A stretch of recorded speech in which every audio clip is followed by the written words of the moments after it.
Bienvenue à votre magazine Parlons Profession. C'est un magazine qui fait la promotion de toutes les personnes qui exercent un métier dans notre pays. Je profite, comme on est au mois de mars, je souhaite à toutes les femmes du monde bonne fête du mois de mars et particulièrement à toutes les femmes qui habitent la République démocratique du Congo. C'est un magazine qui fait la promotion de toutes les personnes qui exercent une profession, peu importe ce qu'ils font. À travers ces magazines, vous découvrez leur profession et leur réalité. Elles vous donnent aussi, ou les personnes en question vous donnent aussi le goût d'en pratiquer aussi. Aujourd'hui, vous allez découvrir avec moi, comme on est au mois de fin, on est au mois de mars, nous allons recevoir une dame exceptionnelle, entrepreneur. Elle va parler de sa profession, elle va donner le goût aussi des autres jeunes dames et des autres jeunes filles de pratiquer sa profession.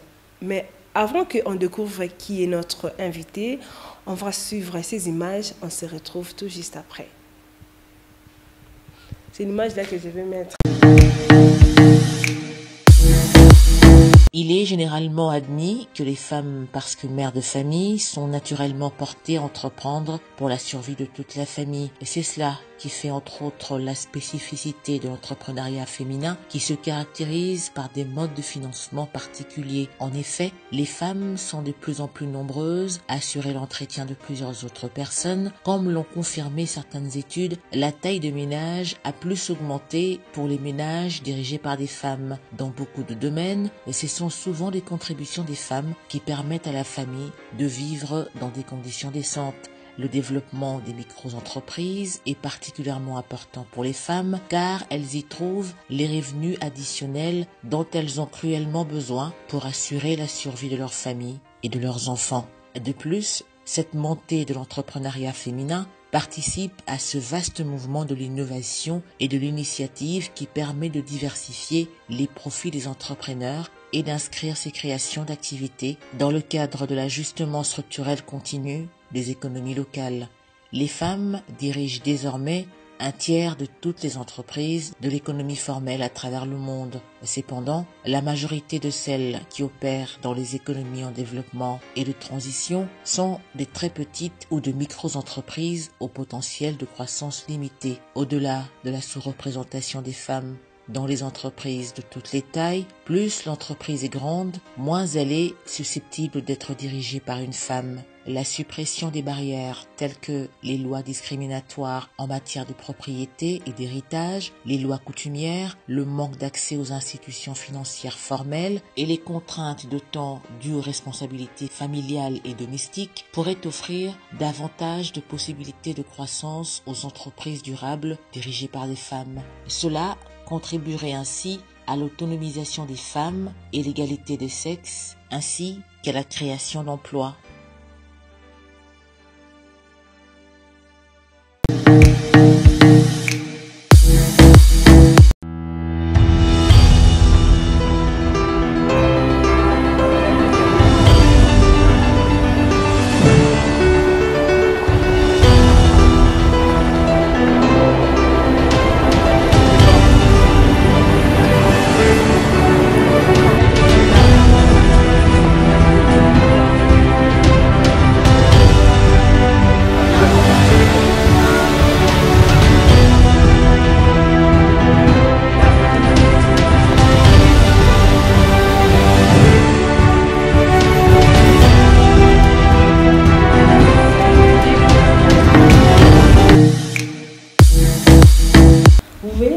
Les images, je pense que les uns ont compris, les autres n'ont pas compris, se demandent c'est quoi encore, qu'est-ce qu'elle fait. Je suis avec Madame Dorcas Daniel, elle est entrepreneur, pasteur et acteur de développement social. C'est une dame qui nous a honorés à travers ces magazines par rapport au mois de la femme. Elle a accepté notre invitation de parler de sa profession. Elle est entrepreneur. On va parler plus concernant l'entrepreneuriat à qui je dis bonjour Madame Daniel. Bonjour. Vous allez bien Madame? Très bien, merci. Avec tout ce qui bascule dans le monde, le coronavirus, vous étant entrepreneur, comment vous arrivez à surmonter cette épreuve-là? Merci beaucoup, madame, pour votre question. C'est vrai que ça va faire pratiquement, on est en train de tendre vers la 2e année de cette vague qui est passée en 2e phase de l'expansion du virus coronavirus 2019. Donc, il faut dire que c'est une pandémie qui a été déclarée mondialement et qui, de ces faits, s'en est ensuite des conséquences assez néfastes sur le plan économique. Et quand je parle de conséquences néfastes sur le plan économique, ça a affecté pratiquement tous les tissus économiques du monde entier. Et nous, dans notre pays, en République démocratique du Congo, on n'a pas été épargnés. Parce que je me rappelle, lorsqu'on a décrété cette pandémie, je me retrouvais à une conférence internationale sur le mine PEDAC au Canada, c'était à Toronto. Et il était question d'aller rechercher dans le cadre de ma profession des investisseurs potentiels pour la République démocratique du Congo. Alors vous comprenez du coup que cette pandémie a ralenti le processus parce que avec l'intérêt de plusieurs investisseurs pour la République démocratique du Congo, vous comprenez tout de suite qu'ils ne pouvaient pas, malgré l'engouement, malgré comment on appelle, la détermination de venir en RDC, le corona a ralenti tout le processus. Donc, je peux dire qu'aujourd'hui, l'impact a été quand même assez négatif, mais cela ne veut pas dire que, puisque la pandémie a ralenti le système économique, nous croisons le bras parce que nous avons le besoin qui continue à exister.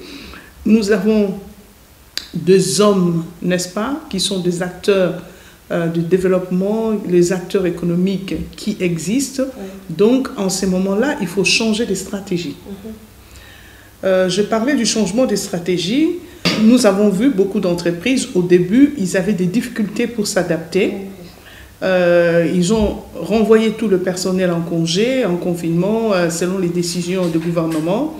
Mais petit à petit, les gens ont développé ce qu'on appelle le télétravail. Donc, c'est-à-dire, je suis opérateur économique, mais je dois travailler maintenant autrement. Donc, c'est-à-dire, tout a changé. Donc, le coronavirus a tellement basculé le système économique que les gens ont commencé à revisiter leur stratégie opérationnelle, leur mode opératoire pour pouvoir atteindre le même objectif. Peut-être pas à 100%, mais je pourrais vous dire qu'il y a de ceux qui ont réalisé des chiffres d'affaires en milliards, en centaines de milliards de dollars. Je parlerai par exemple des entreprises comme Amazon, comme Alibaba. Pourquoi? Parce que, étant donné que les gens ne pouvaient plus, la mobilité était réduite, donc le paiement se faisait, en fait, le commande se faisait en ligne. Donc, les sociétés, n'est-ce pas, qui font le télémarketing, tout ça, qui travaillent dans des plateformes Internet, se sont fait de l'argent. Oui, c'est ça. Donc, au détriment, par exemple, de supermarchés qui se sont rattrapés, de restaurants, et surtout ceux qui ont été affectés pratiquement dans le monde entier, c'est le domaine de la restauration. La restauration a été affectée, mais tout de suite, les gens se sont réorganisés autrement, c'est-à-dire certains, ça leur demandait un peu plus d'investissement, c'est-à-dire eux qui étaient habitués à recevoir le client dans leur boîte, sont maintenant obligés, dans leur restaurant, sont obligés de créer de livraisons à domicile. C'est-à-dire le restaurant continue à fonctionner, mais derrière, il y a un service de plus qui s'ajoute, celui des livraisons. Et cela a impacté même au niveau des consommateurs aussi. Donc c'est pour vous dire que le coronavirus a vraiment modifié le mode opératoire de l'activité économique en général. Vous êtes entrepreneur, Madame Dorcas. Oui. Comment peut-on définir l'entrepreneuriat? Ok. J'ai toujours ma définition à propre, la plus simple possible. J'ai toujours dit que l'entrepreneuriat commence par une observation de son environnement. L'environnement dégage ce qu'on appelle de besoins. Et ces besoins nécessitent une satisfaction. Et pour que cette satisfaction ait lieu, il faut qu'il y ait des acteurs. qui ont le courage de s'élever, n'est-ce pas? Qui ont le courage de mettre leur intelligence, leurs moyens, leurs capacités pour pouvoir rechercher des solutions afin de répondre aux besoins constatés dans son environnement immédiat ou lointain. C'est ça que j'appelle entreprendre. Une très belle définition. Très bien.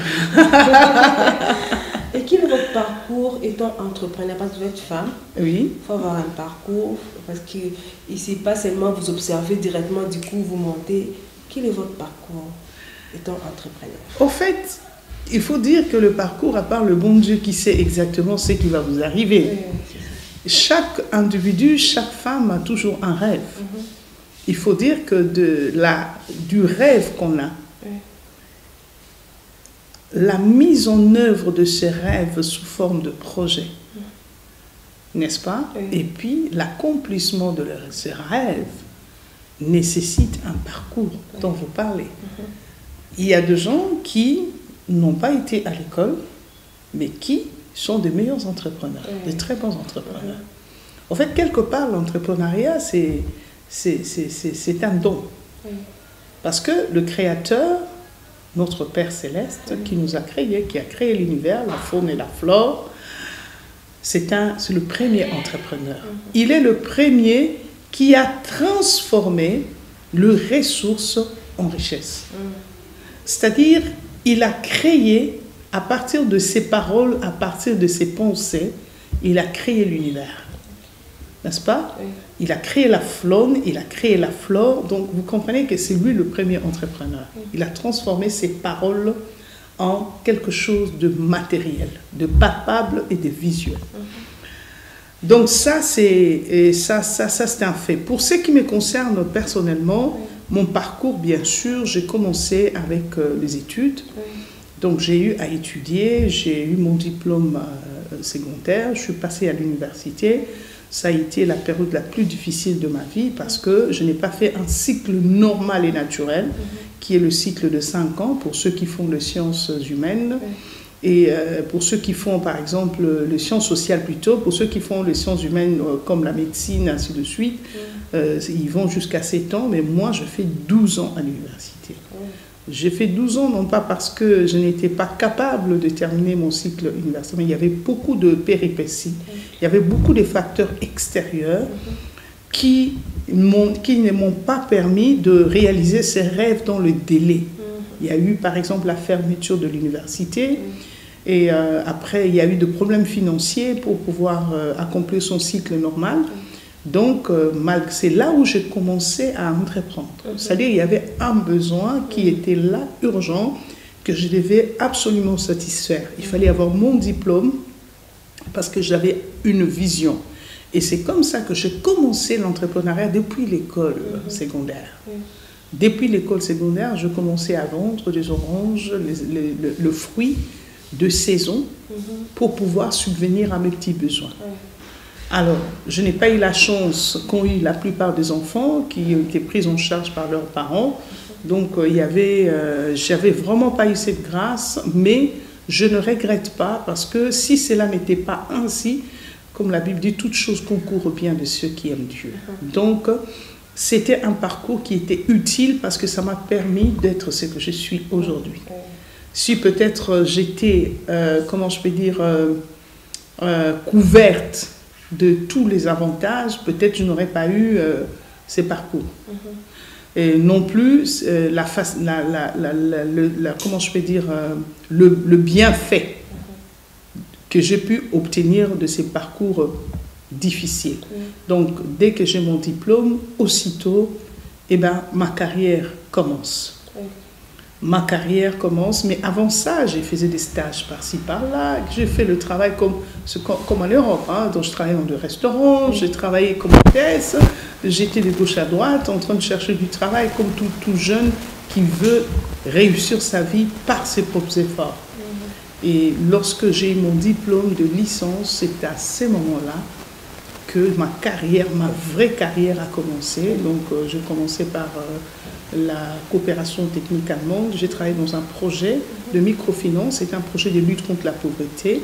Il fallait que j'avais comme responsabilité de pouvoir lutter contre la pauvreté en créant les institutions de microfinance et pour pouvoir accorder des microcrédits à des femmes, c'était plus aux femmes, et de façon à pouvoir renforcer leur niveau de vie.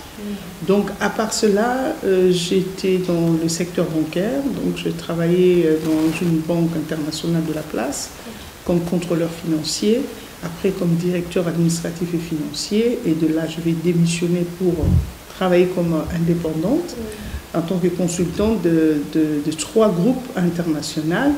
Et de là, je vais avoir une offre par un cabinet de chasseurs de tête, Career in Africa, pour un poste de directeur marketing dans une société de télécommunications de la place. Donc, j'ai lancé en 2007, au mois de janvier précisément, et lorsque j'ai atteint mes objectifs, je vais démissionner pour une autre offre, retourner dans le secteur bancaire, et jusqu'à ce que de ces secteurs bancaires, j'étais déléguée dans un projet financé par la banque de réforme douanière, et c'est dans ces projets, quand le projet a pris fin, que j'ai décidé maintenant d'ouvrir mon propre cabinet conseil en investissement. Vraiment, c'est voilà. qui encourage vraiment les jeunes filles qui sont en train de me suivre, les jeunes dames, de ne pas abandonner, de toujours foncer jusqu'à ce qu'on va réaliser le rêve. Exactement. En vous écoutant, vous avez dit que être entrepreneur, ça ne dépend pas seulement qu'on étudie. Donc, il peut y avoir une personne qui n'a pas étudié, mais devenir entrepreneur. Mais est-ce qu'il y a-t-il des sortes d'entrepreneuriat? Au fait, lorsque je dis qu'un entrepreneur, celui qui entreprend ne doit pas nécessairement étudier, non, ce n'est pas ce que j'ai dit.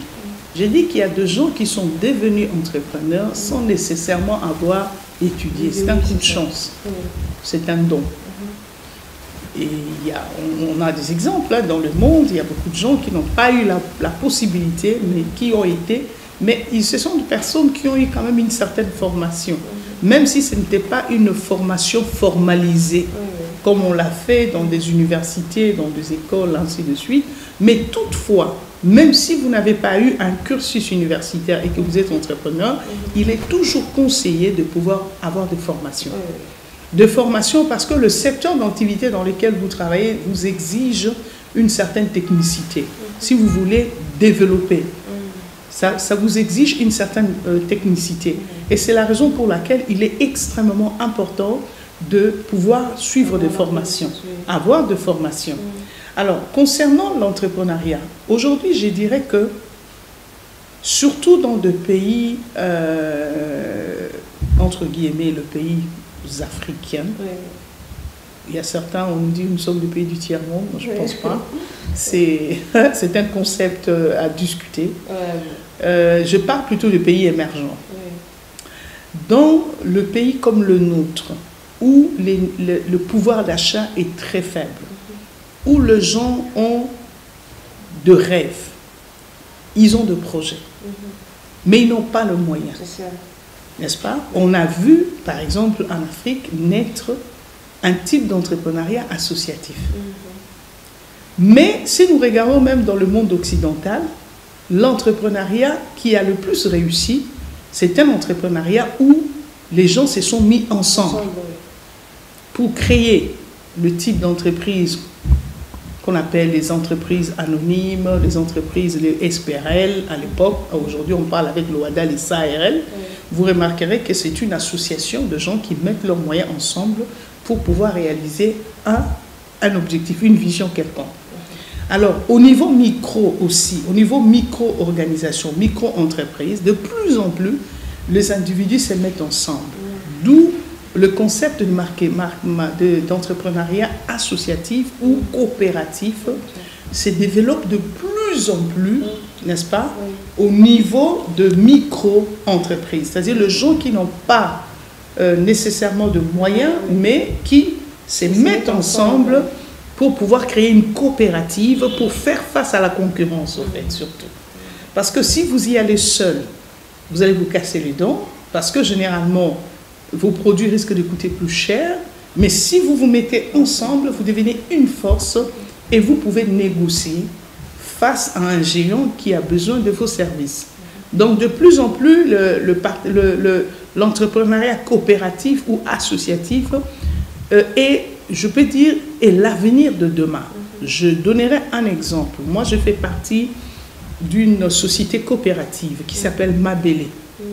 C'est une société où l'adhésion, c'est-à-dire pour devenir actionnaire dans cette société, il y a plusieurs catégories. Il y a le platinum, il y a le gold, n'est-ce pas? Moi, par exemple, je suis platinum, c'est un investissement juste de $200 par personne. Mais aujourd'hui, grâce à l'association de coopérants, nous venons d'ouvrir notre première alimentation, Mabélé, qui est sur le Zuiléré. Donc, vous comprenez un peu. Donc, je suis actionnaire, donc je participe aux bénéfices de cette coopérative. Seul, je ne pouvais pas ouvrir ces supermarchés, mais ensemble, nous avons pu faire quelque chose. Et si nous en ouvrons autant dans plusieurs communes, et vous allez remarquer que l'impact sera beaucoup plus important. Et je pense qu'aujourd'hui, l'entrepreneuriat associatif ou coopératif devient absolument l'avenir de demain. Merci beaucoup à tous les téléspectateurs. Je vous rappelle, je suis avec Dorcas Daniel. Elle est entrepreneure. Daniels. Voilà. Vous prenez ça en anglais, d'accord. Vous comprenez l'ambiance qu'on a avec une dame, il faut toujours la gaieté, il faut toujours la joie. Donc, Madame Dorcas Daniels, c'est ça, entrepreneur, pasteur et acteur du développement social. On est en train de parler par rapport à l'entrepreneuriat, c'est sa profession. Parlons un peu de l'avantage. D'abord, le premier avantage, lorsqu'on est entrepreneur, c'est-à-dire lorsqu'on décide de transformer soit son intelligence ou le moyen qu'on dispose pour pouvoir créer de la richesse. Parce que la richesse, c'est ce qui vous permet d'acquérir le bien pour satisfaire les besoins. Alors, ça vous donne d'abord une certaine indépendance. Lorsque je parle d'indépendance, je ne vois pas seulement l'indépendance sociale, mais d'abord l'indépendance spirituelle, l'indépendance de l'esprit. Vous savez, une personne qui est entrepreneur se libère en fait. Il acquiert une certaine assurance, n'est-ce pas? Parce qu'il sait qu'il ne manque de rien. Il sait qu'il peut faire face à n'importe quel besoin qui peut se présenter à lui. C'est vrai, ça dépend d'échelle. Si vous regardez l'échelle de Maslow, il y a le besoin de base, il y a le besoin d'accomplissement de soi, n'est-ce pas? Donc il y a plusieurs types de besoins. Il y a des gens, quand ils sont... Le fait seulement de vous libérer de premiers besoins de base, qui consiste à l'alimentation, le logement, n'est-ce pas, et l'habillement, eh bien, c'est déjà une liberté. Et cette liberté vous donne une certaine assurance pour faire face à certaines adversités dans la société. Vous savez, quand je sais que je ne dépends de personne, que je peux moi-même me nourrir, me vêtir, ainsi de suite, donc si quelqu'un vient m'importuner, eh bien, il faut qu'il réfléchisse deux fois. Est-ce que vous comprenez un peu? Donc, c'est pas que... Je ne suis pas en train de parler d'orgueil, mais je parle plutôt de l'assurance. Ça vous permet d'augmenter votre capacité d'assurance et de résister à certaines sollicitations. Et c'est la raison pour laquelle vous verrez, par exemple, dans l'élément dont on a parlé sur la corruption, l'élément que vous avez balancé à l'introduction. Donc, c'est-à-dire là, on est en train de parler de la corruption et de gens qui se font corrompre. Quelqu'un qui est financièrement indépendante et qui a des valeurs va beaucoup plus résister à la corruption. Ça, c'est un des avantages. Le deuxième avantage, c'est qu'à part le fait que ça vous donne une certaine liberté, ça réduit la pression financière, n'est-ce pas, sur vous. Et ça vous donne un certain épanouissement. Ça vous permet de vous épanouir. Et ça vous laisse le temps de réfléchir au développement. Parce que s'il vous manque même de petits besoins, de moyens pour faire face aux petits besoins, alors comment pouvez-vous réfléchir aux grandes choses? C'est impossible, quasiment impossible. Voilà. Vous avez parlé des avantages d'être entrepreneur, mais quelles sont les difficultés liées à cette profession? Parce que ça même, C'est ça même qui bascule, ils se dit, oh, elle nous parle de l'entrepreneuriat, mais on n'a pas de moyens, comment on va avancer, qu'est-ce qu'on va faire? Je suis pas d'accord quand on dit que pour entreprendre, il faut nécessairement avoir des moyens. Lorsque je parle de ressources, le problème c'est que c'est parce qu'on limite le moyen aux moyens financiers. N'est-ce pas? Mais n'oublie pas que l'intelligence est aussi un moyen. Et vous savez qu'en matière de comptabilité, de gestion d'entreprise, lorsqu'on parle de l'intelligence, on parle de l'apport à l'industrie. L'apport à l'industrie vous donne déjà part à des parts sociales. Vous pouvez être actionnaire, vous amenez votre intelligence. N'est-ce pas? Il y a des gens qui ont de l'argent, mais qui ne savent pas quoi faire avec. Mais vous pouvez avoir de l'argent et vous associer à ceux qui n'ont pas d'argent pour pouvoir mettre sur pied une entreprise.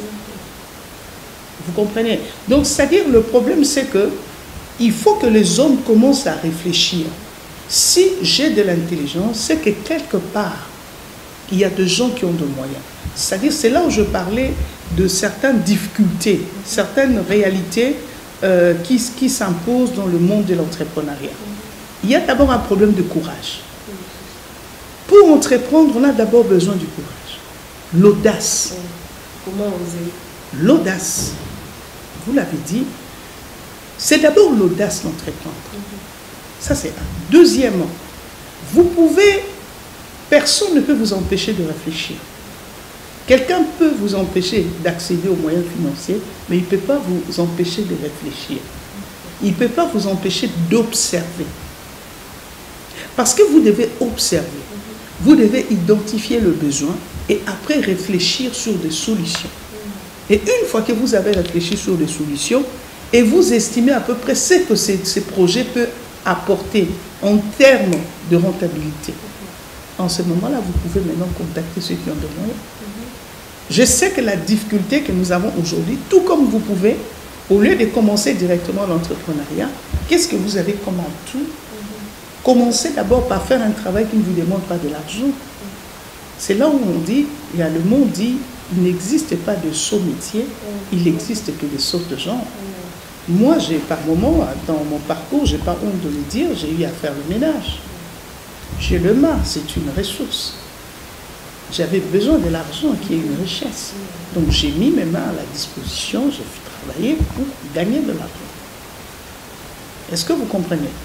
Au lieu d'aller faire la promotion canapé, faire se prostituer, on peut utiliser ses mains, commencer plus petit. Parce que beaucoup de gens ne veulent pas, de filles ne veulent pas commencer petit. Tout de suite, elle veut avoir une Prado, elle veut une RAV4, elle veut. Et c'est ce qui fait que la plupart vont sortir avec des hommes mariés et tout. Pourquoi? Parce qu'elles veulent que la société les admire. Mais ce n'est pas ça, ce n'est pas le bon chemin. Je pense que, moi je me rappelle, j'ai eu même à faire de tresse. J'ai tressé pour gagner de l'argent. Ce sont les mains que Dieu m'a données. C'est aussi l'entrepreneuriat. C'est l'entrepreneuriat. J'ai transformé les ressources que Dieu m'a données, mes mains, en richesse. Et c'est comme ça que je me suis payé une partie de mes études. Donc c'est pour vous dire que le premier ressource que Dieu nous a donné, c'est notre corps. Mais pas pour le prostituer, parce que le corps est le temple du Saint-Esprit, c'est la maison de Dieu, mais nous utilisons notre corps pour travailler. Nous avons le main, vous pouvez repasser, vous pouvez laver les assiettes. Il y a toujours quelqu'un quelque part qui a besoin d'une personne. Lui, il a l'argent, mais il n'a pas le temps pour faire les assiettes. Il a le moyen, mais il n'a pas le temps de nettoyer sa maison. Il a des enfants, mais il a besoin de quelqu'un pour veiller sur les enfants. Donc, c'est-à-dire, vous comprenez que c'est important d'observer. C'est-à-dire, dans l'entrepreneuriat, la première chose à faire, c'est d'observer. Une fois qu'on a observé, deuxièmement, il faut avoir l'audace.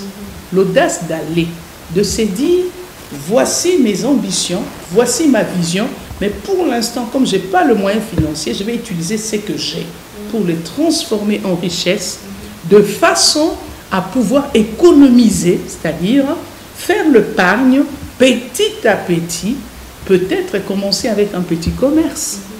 Et ces commerces fructifier jusqu'au jour où tu auras un gros capital. Parce que le problème, même l'accès aux services financiers pose problème aujourd'hui. Vous allez demander un crédit à la banque, on va vous dire, ben, ok, prouvez-nous que vous avez une capacité financière et que vous avez de revenus qui entrent chaque mois. Si je fais mon travail, là, je vends mes arachides, tout ça. Je fais un chiffre d'affaires de $100 chaque mois et que j'ai ma petite comptabilité à côté. N'est-ce pas? Quand vous allez, il y a maintenant de micro-services financiers qui offrent de crédit. J'ai mon chiffre d'affaires de $100 ou de $50, on regarde ta capacité financière, on dit bon, on peut te donner un crédit de $100. Et petit à petit, avec une certaine discipline financière, en se référant à l'orthodoxie financière, on peut arriver à développer ou faire croître sa richesse. Et qui sait, chercher des partenaires qui peuvent s'associer avec vous, et c'est comme ça qu'on grandit. Petit oiseau deviendra grand, pouvez que Dieu lui prête vie.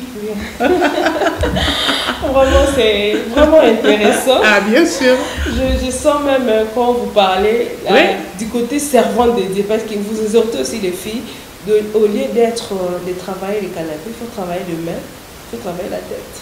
Travaille la main, la tête, le pied. Oui, c'est ça, il faut repasser. Il faut repasser. Vraiment, c'est... Ah oui. Vous êtes vraiment une richesse, sans vous flatter. Qu'est-ce qui vous avez motivé d'être entrepreneur? Parce que vous avez travaillé dans des entreprises. Qu'est-ce qui vous a vraiment poussé? Qu'est-ce qui vous avez motivé? Même quand j'ai travaillé dans les entreprises, j'entreprenais. Parce que, non, c'est normal. Parce que je vous ai dit, quand vous avez des besoins, ce sont ces besoins qui vous poussent d'entreprendre. Ok, j'ai soif. J'ai besoin d'eau. J'ai fait quoi? J'ai fait un mouvement pour aller chercher de l'eau. En fait, j'ai faim, il faut que je mange. Comment je vais faire? Je n'ai pas de moyens. Qu'est-ce que je fais? Je dois chercher à entreprendre. Même les gens qui travaillent dans des entreprises, ils entreprennent aussi. C'est-à-dire qu'ils mettent à la disposition de ces entreprises leur intelligence, leur temps, leur savoir-faire, n'est-ce pas, pour avoir un revenu. Mais la différence, c'est que lorsque vous travaillez dans une entreprise, votre liberté est limitée. Contrairement à quand vous travaillez pour votre propre compte, en ces moments-là, vous êtes libre. Mais il y a un piège dans cette liberté, parce que le risque est trop important. Et voire même le volume de travail. Parce que lorsque vous êtes entrepreneur chez un entrepreneur, vous êtes travailleur, parce qu'aujourd'hui, j'ai compris que même ceux qui travaillent sont des entrepreneurs. Alors, en ces moments-là, vous dépendez, c'est lui qui prend le risque, c'est l'entrepreneur. Mais lorsque vous-même, vous devenez entrepreneur de votre propre entreprise, c'est vous qui prenez le risque. Vous comprenez? Ce n'est pas aussi facile de travailler pour son propre compte. Ouais. Et puis, il faut dire que, généralement, surtout pour nous qui sommes dans le domaine de la consultance, ce n'est pas tout le temps que vous avez les opportunités de marché ou de contrat. Vous pouvez avoir un contrat aujourd'hui et puis vous devez attendre encore peut-être une année ou 6 mois après, vous avez un autre contrat, sauf qu'au fur et à mesure que les gens vous connaissent, les gens viennent vers vous et puis il y a des services qui sont exigés de votre part. Que vous inspire le mot femme d'Afrique en action? Parce que le mot de la femme, vous êtes entrepreneur, quand vous voyez la femme par rapport à l'entrepreneuriat, ça vous inspire quoi? Une femme, la femme d'abord, la signification du mot femme. Oui, c'est ça. Lorsque Adam se réveille, il voit devant lui une belle créature qu'il n'a jamais vue au milieu des animaux qu'il a fréquentés le jour précédent. Il a fait une déclaration, il a dit, voici cette fois-ci l'os de mes os, la chair de ma chair. On l'appellera femme. La femme qui veut dire vie. La femme est porteuse de vie. C'est comme ça, tu vois, la Bible dit, celui qui trouve une femme trouve le bonheur. La femme, c'est un acteur, n'est-ce pas, de bonheur. C'est une actrice de bonheur. La femme, depuis la création, depuis l'univers, a toujours joué un rôle très important dans la société aux côtés de l'homme. Et lorsqu'on parle des femmes d'Afrique, c'est-à-dire la femme africaine qui vit sur le continent africain, ou la femme africaine en immigration à l'extérieur, en action. C'est-à-dire, elle doit participer activement, n'est-ce pas, à l'activité non seulement économique, mais aussi politique, sociale. Donc, elle doit intervenir dans tout le secteur de l'environnement. Pourquoi? Parce qu'aujourd'hui, nous avons vu, par exemple, pour le cas de notre pays, la femme a été mise à distance pendant longtemps, malgré la loi concernant l'égalité, n'est-ce pas, de sexe. Nous avons constaté qu'on n'arrive même pas à atteindre le 30%, que ce soit au Parlement, au gouvernement, tout ça. Mais pourtant, il y a des femmes capables de pouvoir. Le jour où la femme prendra la tête, pour moi, je crois que le président aurait pu donner une chance à une femme pour être Premier ministre. Je ne sous-estime pas le Premier ministre qui est là. C'est un monsieur très intelligent et un monsieur qui a beaucoup de caractère, de valeur. C'est un monsieur que je ne connais pas personnellement, mais c'est un homme respectable. C'est parmi les personnes qui savent exactement ce qu'ils veulent. Mais le souhait aurait pu être de donner la chance à une femme. On tend vraiment vers la fin de l'émission, a dit De Gaulle, celui qui est avec moi. Quel est le message que vous pouvez passer à cette jeune fille qui vous a suivi, à cette dame qui s'est dit il faut toujours avoir l'argent pour être entrepreneur, mais au contraire, vous avez dit ce n'est pas ça, on peut utiliser les mains, c'est que moi j'aurais tenu, au lieu d'être au canapé à tout moment, utiliser la tête, utiliser même le pied pour travailler, pour être entrepreneur. Quel serait votre message? Le message que j'aimerais passer ce soir à toutes les jeunes filles qui me suivent et aux femmes, femmes au foyer ou femmes qui est déjà dans l'entrepreneuriat, c'est que il vous faut observer votre environnement. Il n'y a pas de saut métier, il n'y a que de sortes gens. Ce que vous cherchez se trouve dans votre environnement. Le moyen financier que vous cherchez, c'est là où vous êtes. Là où vous êtes, il y a quelqu'un qui est dans le besoin et vous pouvez le venir en aide au travers d'un service pour pouvoir obtenir le moyen financier pour démarrer ou attaquer votre rêve. Vous avez besoin d'avoir du courage. Vous devez vous armer du courage. Et celui qui donne le courage, c'est Dieu. Il faut prier, demander à Dieu de vous donner le courage. Et ce courage va vous permettre d'aller de l'avant. Vous en avez besoin, de l'audace pour commencer. Ne baissez pas le bras. C'est possible. Moi, quand je regarde ma vie, il y a de cela à 30 ans, je me dis, je ne pense pas que j'aurais fait les pas que j'ai fait jusqu'à aujourd'hui. La vie n'a pas été facile. Il y a eu de hauts, il y a eu de bas. Il y a eu de chutes, il y a eu de relèvements. Le plus important, c'est de regarder à son objectif. C'est regarder à ses rêves. C'est possible de réaliser votre rêve avec l'aide de Dieu. Et vous qui êtes dans l'entrepreneuriat, mon message est le suivant. Continuez, percez, découvrez des domaines, même où on dit que ce n'est pas possible pour une femme d'exercer. Vous pouvez le faire. Moi, personnellement, aujourd'hui, je suis expert en aval pétrolier. Je n'ai pas étudié cela à l'université, mais c'était par rapport à un besoin que j'ai rencontré pendant l'exercice de ma profession. J'ai rencontré un besoin qui m'a conduit dans ces secteurs. J'ai rencontré un besoin qui m'a conduit dans le secteur de l'énergie. J'ai rencontré un besoin qui m'a conduit dans le secteur d'aviation, dans le secteur bancaire, dans les télécommunications. Toutes ces choses, je ne les ai pas étudiées à l'université, mais je les ai rencontrées sur mon parcours. J'ai saisi l'opportunité parce qu'il y avait un besoin. Vous pouvez aussi saisir l'opportunité et arriver à vous surpasser et, pourquoi pas, à faire partir de la classe moyenne congolaise. Merci. Merci beaucoup. Et à l'État congolais qui est en train de vous suivre, elle dit, waouh, cette dame, elle parle bien, donc elle est vraiment entrepreneur. Vous pouvez lancer un message particulier à l'État congolais. Oui. Je crois que mon message destiné à l'État congolais, au gouvernement, aux autorités de ces pays, c'est ce que je venais de dire dans le corps de notre émission. Il faudrait qu'on arrive à créer un cadre. Il faut développer un cadre. Le Congo a une potentialité énorme, mais malheureusement, une potentialité qui ne profite pas aux Congolais, pour la simple raison qu'il n'y a pas un mécanisme qui permet de pouvoir intégrer le Congolais dans le système pour qu'il puisse participer à la redistribution de revenus. Donc, il faut absolument qu'il y ait une réforme au niveau de toutes les institutions du pays.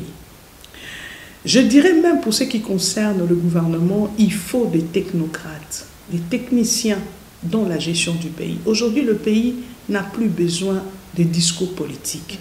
Le pays, le gouvernement a besoin de technocrates, de gens qui peuvent apporter des solutions, qui peuvent apporter leur intelligence. On n'a pas besoin de palabrer, de discuter qui a fait quoi, qui a pris telle place, telle position. On a besoin de gens qui peuvent nous dire comment transformer nos richesses de sous-sol, n'est-ce pas, nos ressources de sous-sol en richesses et redistribuer équitablement le revenu au peuple congolais au travers des emplois qu'on va leur donner ou de projets sociaux qui pourront profiter à ceux qui sont dans l'incapacité de produire.